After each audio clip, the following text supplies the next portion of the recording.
ఒక్కసారి వార్త విన్న తర్వాత ఒక్కొక్కరు ఒక్కొక్క అభిప్రాయాన్ని అప్పటికప్పుడే ఎందుకు ఇలా జరిగింది 2 వర్గాలుగా విడిపోయారు, 2 కాకపోతే 3 వర్గాలుగా విడిపోయి ఉండొచ్చు. ఒకరు ఇన్సల్ట్ చేస్తూ మాట్లాడి ఉండొచ్చు, ఒకళ్ళు ఓకే అని ఉండొచ్చు, అవును ఆల్రెడీ వారు దూరంగా ఉన్నారు కదా అని వాళ్ళు వాళ్ళకి మద్దతు ఇస్తున్నట్టుగా ఉండొచ్చు. మీరు ఎలా ఫీల్ అయ్యారు ఫస్ట్ ఈ వార్త విన్న తర్వాత? రైట్ నౌ నేను చాలా కాలం నుంచి టీవీ రంగంలో ఉన్నాను. సో నేను I was in rest in Tirupati when I got the news. So I was really shocked. ఏం జరిగింది, ఎందుకు ఇలా అయింది అని. యాక్సిడెంట్ అయినప్పుడు కార్లో ఇంకా ఆర్టిస్టులు ఉన్నారు, బట్ తను మాత్రమే చనిపోయింది, బాగా దెబ్బలు తగిలినాయి అనేసి వి ఫెల్ట్. అంటే ఎలా రియాక్ట్ అవ్వాలో కూడా తెలియని పరిస్థితి. ఎందుకంటే అంతకుముందు ఒకసారి సెట్లో నేను చూసాను తన్ని.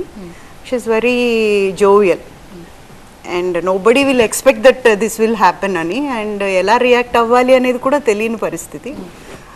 దాంట్లో పేరెంట్స్, పాప, పిల్లలు బాగా డిస్టర్బ్ అయ్యారు ఆ ఇన్సిడెంట్తో. And Chandu was along with her and they are together అని విన్న తర్వాత he was showing his expression about that death and all. Varicose veins వ్యాధికి కేవలం 30 నిమిషాల్లో చికిత్స. కాల్ చేయండి 9989527715.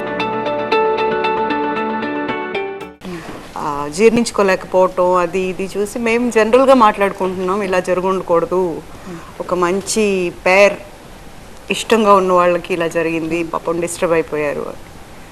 దెన్ సడన్లీ ఎస్టర్డే మళ్ళీ ఇంకొక న్యూస్ వినేసరికి అసలు ఏం జరుగుతోంది, టీవీ రంగానికి మళ్ళీ ఏదైనా పట్టిందా, ఇలా ఎందుకు జరుగుతుంది అసలు అన్న ఇది. తర్వాత ఒకటి అతను ఇచ్చిన స్టేట్మెంట్లో నాన్నగా నన్ను మీరు యాక్సెప్ట్ చేయలేరా, సరే అయితే నేను అమ్మ పిలుస్తుంది వెళ్ళిపోతాను, అమ్మే పిలుస్తుంది అనేది ఏదో ఒకటి ఇచ్చారు. అంటే వాళ్ళు తన పిల్లలు ఇద్దరూ ఆల్రెడీ మెచ్యూర్డ్, పెరిగి పెద్దయిన పిల్లలు కాబట్టి డైజెస్ట్ చేసుకోలేకపోయారు, వద్దనుకున్నారు. బట్ ఆయన అలా చేసి ఉండకూడదు అన్న ఫీలింగ్ మాత్రం వచ్చింది. రైట్. లోహిత్ గారు, ఈ మొత్తం వీరికి సంబంధించి మనం ఇంతకుముందు నేను ప్రత్యేకమైన కేసు కింద చూడాలని ఆల్రెడీ మెన్షన్ చేశాను. అందుకే కొన్ని నచ్చుతున్నాయి, కొన్ని నచ్చట్లేదు. కొన్ని వారికి సంబంధించినవన్నీ చూసిన తర్వాత ఓకే అని అనిపిస్తుంది. మళ్ళీ ఇంకొక పాయింట్, ఎప్పుడైతే వాళ్ళు వైఫ్ దగ్గరికి వెళ్ళిన తర్వాత పిల్లల గురించి మాట్లాడిన తర్వాత అక్కడ మళ్ళీ నచ్చట్లేదు. అరే వాళ్ళ గురించి ఉండొచ్చు కదా, వాళ్ళ గురించి ఎందుకు ఉండలేదు అనేది వస్తుంది. మీకు కూడా అలా కొన్ని నచ్చి నచ్చకుండా అని మీకు అనిపించిందా ఒక్కసారికి చూసిన తర్వాత? చందు నా ఫ్రెండ్ కాబట్టి నేను అటు సైడ్ మాట్లాడాల్సి వస్తుందేమో, అంటే పరిచయం లేకపోతే ఇంకో రకంగా మాడతాం.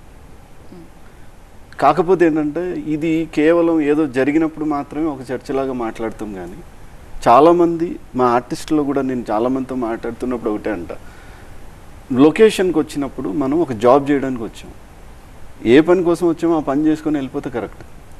అంతకు మించి ఆలోచించినా అంతకు మించి, ఎందుకంటే ఎమోషనల్గా చాలా సెన్సిటివ్గా ఉంటారు ఆర్టిస్టులు, ఎందుకంటే ప్రతి చిన్నదాన్ని కనెక్ట్ అయిపోతూ ఉంటారు వీళ్ళు. అలా కాకుండా బ్యాలెన్స్డ్గా ఉన్నప్పుడే నీకు ఇప్పుడు ఫ్యామిలీ ఉన్నప్పుడు, అదే అంటున్నా, మా దగ్గర 2 రకాలుగా మాట్లాడుకుంటున్నాం మేము ఇండస్ట్రీలో కూడా. ఇప్పుడు అరే వాడికి వైఫ్ ఉన్న తర్వాత ఎందుకురా ఇలా చేశాడు, తప్పు చేశాడు కదా అని కొంతమంది, అరే ఈ టైంలో నువ్వు తప్పులు ఎందుకు మాట్లాడతావు, అసలు నువ్వు అలా కాదు కదా, ఇక నువ్వు ఇప్పుడు డెఫినెట్గా నువ్వు ఇటే మాట్లాడాలనే వర్గం ఒకటి ఉంటుంది. కానీ ఎండ్ ఆఫ్ ది డే మాట్లాడుకుంటే మాత్రం నువ్వు ఒకటే మాట్లాడుకోవాలి, this is your profession, do your job here and exit from this place. అంతకు మించి చేసినా కూడా అది కరెక్ట్ కాదు.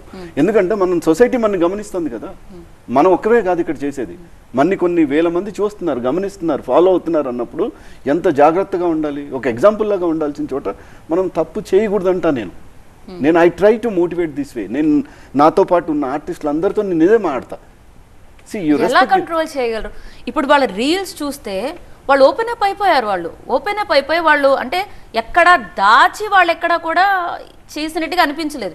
ఫైట్ అంటారా లేకపోతే డివోర్స్కి సంబంధించారా ఇవి మనకి బయటకు రాలేదేమో, కానీ వీరికి సంబంధించి మాత్రం బయటకు వచ్చారు. అంటే బయట క్లియర్గా ఓపెన్ అప్గా తిరుగుతున్నాం కాబట్టి ఇదంతా కరెక్టే అనే భావనలో ఉన్నారా వాళ్ళు? నేనేమంటానంటే ఇప్పుడు ఇది ఇంత డిబేట్కి వచ్చింది కాబట్టి ఇలా మాడుతున్నాం మనం.